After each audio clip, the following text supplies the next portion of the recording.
On number 9, we're trying to find the critical numbers of f on the given interval and determine the absolute maximum and absolute minimum values. So these are going to occur either at the critical numbers or at the endpoints. And they've already given us the endpoints of 0.2 and 4, so we need to find the critical numbers. Now, to do that, we need to take the derivative, and before I even take the derivative, I do want to rewrite this. So f of x is equal to x plus x raised to the negative 1. So I think that makes it a little bit easier to see the derivative. You wouldn't have to. So let's take the derivative. So f prime is going to be equal to 1 minus x raised to the negative 2. And then I do want to combine these because I'm going to be setting equal to 0 to solve, and it'll be easier to combine. So let's do that.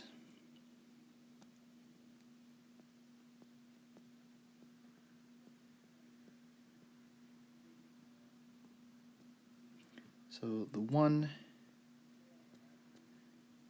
it's going to be 1 minus 1 over x squared, and I need to get a common denominator between these. So I'm going to multiply that first one by x squared over x squared. So I'm going to have x squared over x squared minus 1 over x squared. So then these are going to combine to be x squared minus 1 all over x squared. So this is my derivative combined. So I still need to set this equal to 0 and solve. So x squared minus 1 is equal to 0, and this is all over x squared.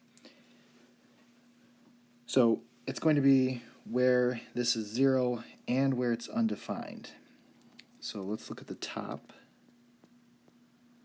So if I have x squared minus 1 is equal to 0, you can either solve by factoring. I'm going to move the 1 over. So x squared is equal to 1, and take the square root of both sides.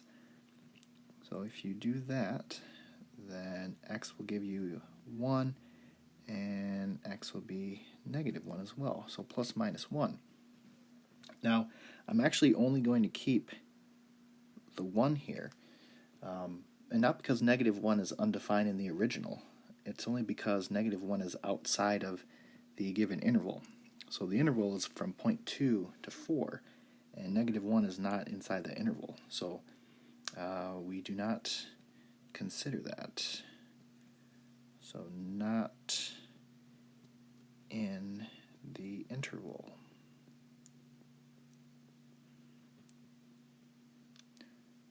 Let's look at the bottom.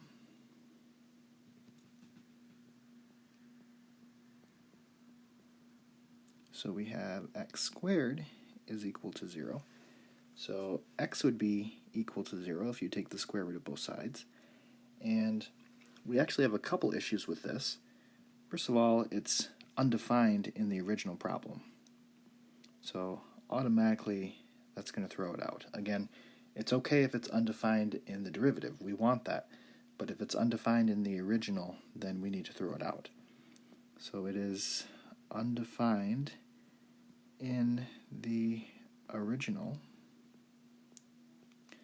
as well as it's also outside the interval. So 0 is outside of the 0.2 interval.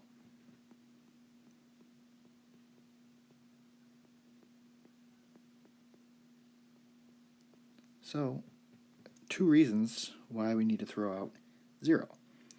So after all that work, we only have one critical number. So that critical number is 1, and again, we need to consider the endpoints as well. So 0.2 and 4. And we need to plug these into the original. So if you plug in 1 into the original, and you can either do this by hand on the calculator, you can use the table feature on your calculator if you want to. You'll get 2. If you plug in 0.2, you should get 5.2. If you plug in 4, you should get 4.25. So you're looking for the maximum value and the minimum value. I forgot to write my critical numbers here. X is equal to 1. So the absolute maximum, the highest value is 5.2.